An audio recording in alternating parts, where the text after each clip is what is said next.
वज़ीर-ए-आज़म कहते हैं मुझे अपनी कौम के लिए पैसा मांगते हुए कभी शर्म नहीं आई, मैं सबसे बड़ा फंड रेजर।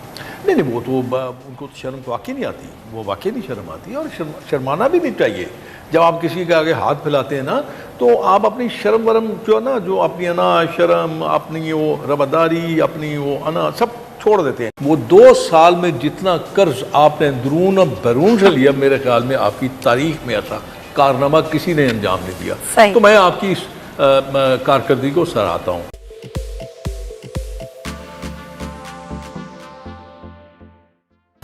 बिस्मिल्लाहिर्रहमानिर्रहीम। देखिए, मैं आपको एक गुजारिश करूँ, मैं अब कम ज़रा जाता हूँ, इसलिए तो फ़ायदा कोई नहीं है। आप बात करेंगे, उसका मकसद ही कोई नहीं होता। कोई उसको कोई मतलब अगर फर्ज की मेरे जैसा कम अकल आदमी भी कुछ छोटी मोटी ऐसी बात कर देता है जिसका फ़ायदा होता है, तो वो उसको फ़ायदे को फ़ायदा नहीं समझते, वो उसको तनकीद की सूरत में लेते हैं। मैं पहले दिन से ये बात कह रहा हूँ, कौन सा ऐसा इंस्टीट्यूशन है जिसको आपने मुतनाज़े नहीं किया?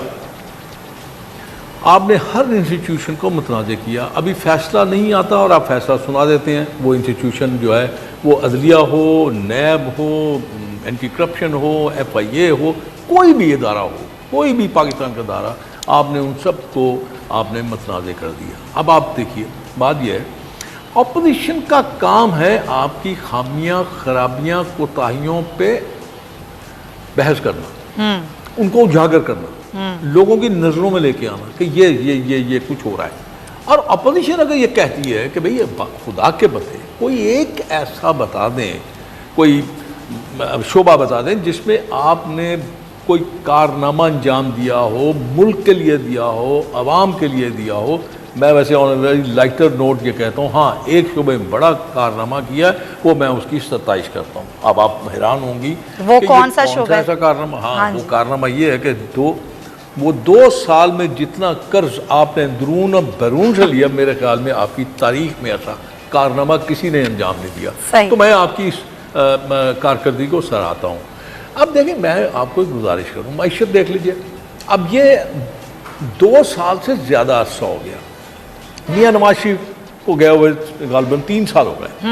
अब उसके बाद पाकिस्तान मुस्लिम लीग नून की हुकूमत गया भी 2 साल से ज़्यादा अरसा गुजर गया। अब 2 साल का अरसा बहुत होता है। अच्छा, और कुछ लेकिन वज़ीर-ए-आज़म कहते हैं ना, शेख साहब, मैं सॉरी आपकी बात काट रही हूँ, वज़ीर-ए-आज़म कहते हैं मुझे अपनी कौम के लिए पैसा मांगते हुए कभी शर्म नहीं आई, मैं सबसे बड़ा फंड रेजर हूँ। नहीं, वो तो उनको तो शर्म तो वाकई नहीं आती, वो वाकई नहीं शर्म आती और शर्माना भी नहीं चाहिए। जब आप किसी के आगे हाथ फैलाते हैं ना, तो आप अपनी शर्म वरम जो है ना, जो अपनी अना शर्म, अपनी वो रवादारी, अपनी वो अना सब छोड़ देते हैं। लेकिन अब वही मैं कह रहा हूँ कि क्या फ़ायदा मेरी बातें करने का, क्या फ़ायदा मेरा याद दहानी कराने का, क्या फ़ायदा? ज़रा उनकी तकरीरें सुन लें, उनकी बातें सुन लें, उनके जो बड़े सुनहरी हरूफ जो जिसमें लिखा जाएगा, उनकी वो बातें सुन लें। आप उन जलसों में सुन लें, मैं खुदकशी कर लूँगा, मैं हाथ नहीं मिलाऊँगा, हुकूमत छोड़ दूँगा, पता नहीं क्या कर। आप उस पर किसी एक पे तो कारब रहते रहे। अच्छा, शर्म आने का बिल्कुल नहीं आनी चाहिए। क्या इस बात पर शर्म आनी चाहिए शेख साहब? नहीं, मेरी जी क्या इस बात पर शर्म आनी चाहिए कि महंगाई की जो शरह है उसमें इजाफा हो गया जनाब 8.59%। आटे की नई कीमत हो गई है जनाब 45 रुपए इजाफे के बाद 20 किलोग्राम का थैला, यह आज की खबर है, 850 रुपए। चीनी की कीमत वही हो गई, कोई कमी नहीं हो सकी। इस पर आनी चाहिए शर्म। आप मेरी बच्चों की तरह हैं, आप मेरी बच्चों के उम्र की हैं। मैं आपसे ये गुजारिश करूं, इसका फ़ायदा या इसका नुकसान या इसका पता तो उसको चलता है जो अपने घर में ये चीज़ें लेके आता है। मैं शायद बहुत सारे लोग होंगे, मैंने कौमी असम्बली में ये बात की थी जब ये सैनिटाइज़र और ये मास्क बांट रहे थे अंदर रोज़ाना की बुनियाद पर, तो मैंने कहा हाँ, ये बहुत अच्छा ऐसा कदम है, क्योंकि यहाँ पे पाकिस्तान के सबसे गरीब लोग जो है ना, वो कौमी असम्बली में बैठे हुए हैं। इन बेचारों को तो बहुत ज़रूरत है। अब इससे आप अंदाज़ा कर लीजिए कि भाई आप खुदा के बंदो, आप क्यों अपना मजाक उड़ाते हो? अब यही चीज़ें आप उन लोगों को दे सकते हो जो लोग इसके सही हकदार हैं। अब ये होता है विजन। अब मैं वही आपको अर्ज कर रहा था कि 2 साल का अरसा मान लिया, चलिए मैं आपसे तस्लीम कर लेता हूँ जी, मैं बहुत बुरा आदमी था। हुकूमत बस ये सोचे बैठी है कि कोई भी इसका रिजल्ट आए, हमारे बयानात का, हमारी रिपोर्ट्स का, हमारी इंक्वायरीज़ का, लेकिन हमने ठीक करना है, चाहे उसका रिजल्ट बैनुल अक़वामी तौर पर भी कोई हो, चाहे वो मैं PI की बात कर रही हूँ, लेकिन हमें ठीक करना है। कि वाकई जो हुकूमत की इंटेंशन है कि हमें इदारों को ठीक करना है, उसमें इस्लाहात करनी है, वाकई वो आपको इंटेंशन ठीक लगती है?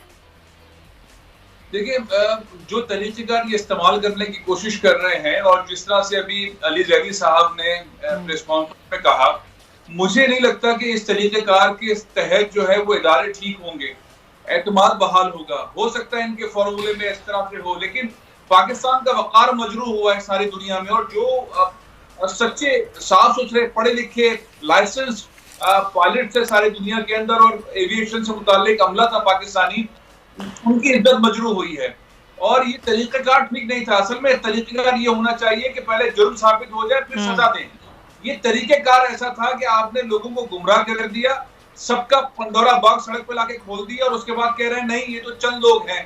तो फिगर जो है ना वो खाली मुजरिमों से मुताल्लिक फैसला करते हैं। आप टीका लगाने की बात कर रहे हैं, तो टीका उसी बच्चे को लगाएंगे जिसको वैक्सीन की जरूरत है ना। आप सबको टीका नहीं लगाएंगे। तो इन्होंने टीका जो है वो पूरी कौम को लगा दिया है और उन ओवरसीज पाकिस्तानी को खामखा में रुस्वा कर दिया है, जो इज्जत कमाने में कई साल तक मेहनत करते रहे हैं। उन पढ़े लिखे लोगों को, टेक्नोक्रेट्स को बेइज्जत कर दिया है। ये तरीक़ेकार ठीक नहीं है। एक बयान आता है फैसल साहब, उस बयान पे जब सवाल किया जाता है कि आपको अंदाजा नहीं था कि इसका रिएक्शन क्या आएगा जब आप फ्लोर ऑफ द हाउस खड़े होकर बात कहेंगे, लेकिन उसके बाद ये सिलसिला थमता नहीं है। बार बार प्रेस कॉन्फ्रेंस, बार बार वजाहतें। क्या लग क्या रहा है आपको, हुकूमत किस तरफ जा रही है? क्या समझ नहीं पा रही है चीजों को या समझना नहीं चाहती है? असल में ये हुकूमत ज्यादातर जो है वो गवर्नेंस मैनेजमेंट और एग्जीक्यूशन से ज्यादा मीडिया के ऊपर, पॉइंट स्कोरिंग के ऊपर भरोसा कर रही है। आप शिबली फराज साहब की गुफ्तगू सुने, उन्होंने मुस्लिम लीग नून को 3 एंगल से डिवाइड किया अपनी इस प्रेस कॉन्फ्रेंस के अंदर। आप अली ज़ैदी साहब की गुफ्तगू सुने, वो बाज़-औक़ात अपनी बात समझा नहीं पा रहे थे, उनको समझ नहीं आ रहा था। वो कह रहे हैं आखिर में कहने लगे मैं डाइवर्ट नहीं करना चाहता, वो कन्विंस नहीं है कि वो जा किस तरह रहे। मुझे ऐसा लगता है कि इन्हें कोई धक्का देके भेज देता है कि मीडिया पे जाएं और जाके डिफेंड करें। सूरत हाल ग्राउंड पर बहुत मुख्तलिफ है, सूरत हाल गवर्नेंस मैनेजमेंट के हिसाब से मुख्तलिफ है, डिलीवर नहीं कर पा रहे, और चीजें जो है वो ड्राइंग रूमों के अंदर बैठकर जो डन होती है, जिसका ब्यूरोक्रेटिकली पावर या स्ट्रेटेजी नहीं होती, वो आके मीडिया के ऊपर प्रेस कॉन्फ्रेंसेस की सूरत के अंदर जवाब देने की कोशिश करते हैं और फिर घंटों घंटों बैठ के बातें करते रहते हैं और वो अमलन भूल जाते हैं सिर्फ किस साइड पर है, काम के साइड पर। इनके प्रेस कॉन्फ्रेंस उठाए, इसका ताल्लुक इनके अपनी हुकूमत की गवर्नेंस से कम और इल्जामात के जवाब देने से ज्यादा होता है, अपोजिशन को जवाब देने से, पॉइंट स्कोरिंग से ज्यादा होता है। हुकूमत का काम है लाके परफॉर्मेंस दिखाए, हमने किया है, और तो वो